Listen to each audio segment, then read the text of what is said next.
எல்லோருக்கும் வணக்கம் நண்பர்களே. இன்றைக்கி நம்ம உற்சாக நியூஸ் சேனலில் எதை பற்றி பார்க்க போகிறோன்னா, சிவனை வணங்காதவங்க நீங்கள் யாரும் இல்லைன்னே சொல்லலாம்.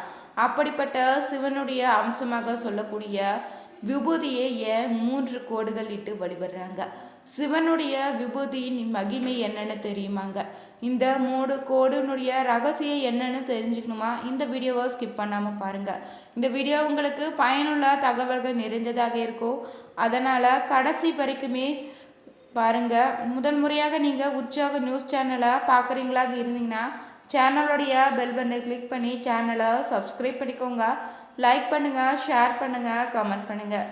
உங்களுக்கு பார்த்தீங்கன்னா ஜோதிட ரீதியான சந்தேகம் இருக்குதா?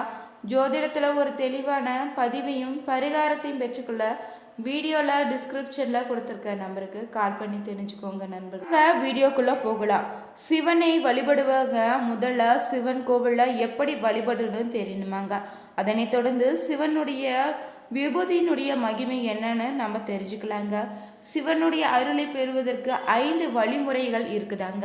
அது ஒவ்வொன்றையும் இந்த வீடியோவில் நம்ம தெளிவாக பார்க்க போகிறோம். ஸ்கிப் பண்ணாமல் தொடர்ந்து வாங்க. சிவனை நீங்கள் முறையாக வழிபட்டு வந்தீங்கன்னாவே போதுங்க. நம்மக்கிட்ட இருக்கக்கூடிய கர்ம வினைகள் அனைத்தும் நீங்கன்னே சொல்லலாங்க.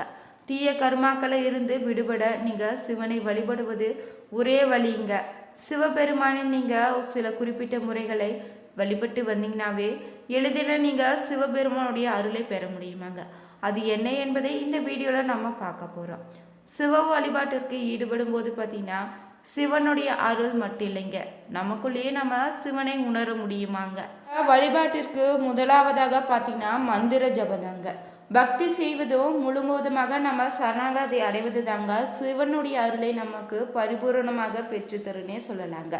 சிவனின் மந்திரங்களாக குறிப்பாக நீங்கள் எந்த மந்திரத்தை பார்த்தீங்கன்னா பஞ்சாட்சர மந்திரமாக இருக்கக்கூடிய ஓம் நமச்சிவாய மந்திரத்தை நீங்கள் தினமும் உச்சரித்து வந்தீங்கனாலே சிவனுடைய அருள் உங்களுக்கு பரிபூர்ணமாக கிடைத்திடுங்க. சிவபெருமானுடைய திருநாமங்களை நீங்கள் மீண்டும் மீண்டும் உச்சரிப்பதால் சிவகுணங்கள் உங்களுக்குள்ள வர தொடங்கிடுங்க. சிவத்தை உணரக்கூடிய ஆற்றல் கூட கிடைக்கும்னே சொல்லலாம். அடுத்தபடியாக பார்த்தீங்கன்னா சிவலிங்க வழிபாடு தாங்க. சிவ வழிபாடு செய்வதோ சிவனுடைய அம்சமாக இருக்கக்கூடிய லிங்க ரூபத்திற்கு நீங்கள் தொடர்ந்து பூஜை செய்து வருவதும் உங்களுடைய ஆத்ம பலனை அதிகரிக்க செய்யும்.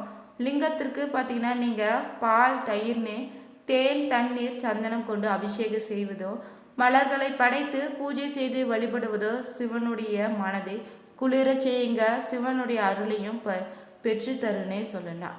சிவலிங்கம் பார்த்தீங்கன்னா சிவனுடைய அருவுருவமாக இருக்குதுங்க.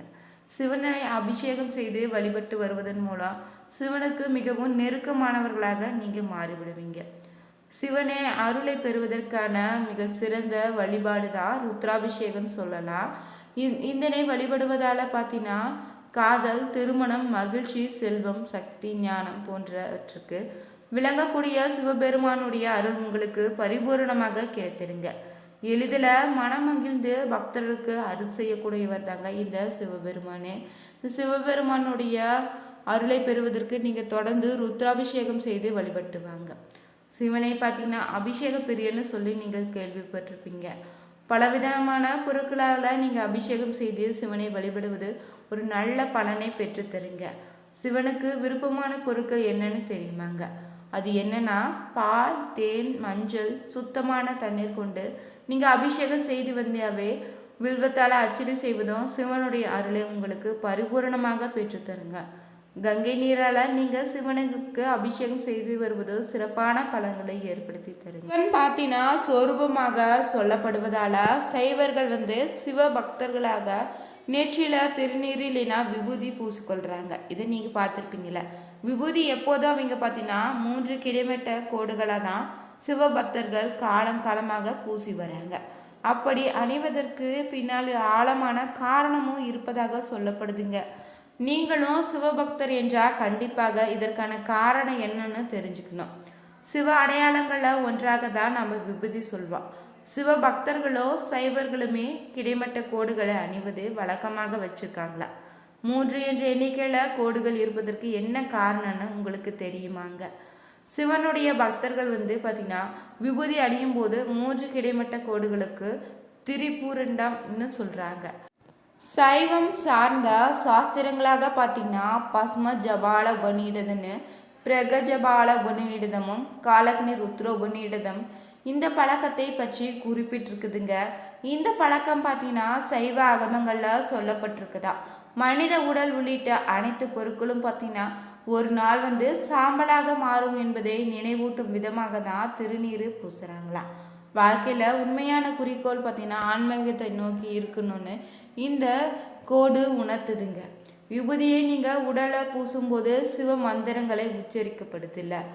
காலக்னி ருத்ர உபநிடத அத்தியாயம் 2 இந்த 3 கோடுகளும் பல்வேறு விஷயங்களை குறிக்குதாங்க. வேதங்களில் இருக்கக்கூடிய 3 புனித நெருப்புகள்னு ஓம் என்ற பிரணவ மந்திரத்தின் எழுத்துக்களும் 3 குணமாகவும் 3 உலோகங்கள்னு 3 வகையான ஆத்மாக்கள்னு சிவனின் 3 சக்திகளை குறிப்பதாக சொல்கிறாங்க. சிவனுடைய திரிசூலன்னு மும்மூர்த்திகளான பிரம்மான்னு விஷ்ணு சிவன் அவர்களுடைய படைத்த காத்தல் அளித்தல் 3 கடமைகளை இது கோடு குறிப்பதாக சொல்லப்படுதுங்க. விபூதி பார்த்தீங்கன்னா ஆத்மாவை தூய்மைப்படுத்துவதாகவும் சிவ பக்தர்களை உயர்த்துவதாகவும் சொல்லப்படுது. அவர்களுடைய செயல்களை வெற்றிகரமாக ஆக்குவதில் இந்த திருநீர் உதவுவதாக சொல்கிறாங்க. 3 நெருப்பு பார்த்தீங்கன்னா திரிபுரணத்தையும் 3 குணங்களாக ராஜ சத்வ தமச குறிக்குதுங்க.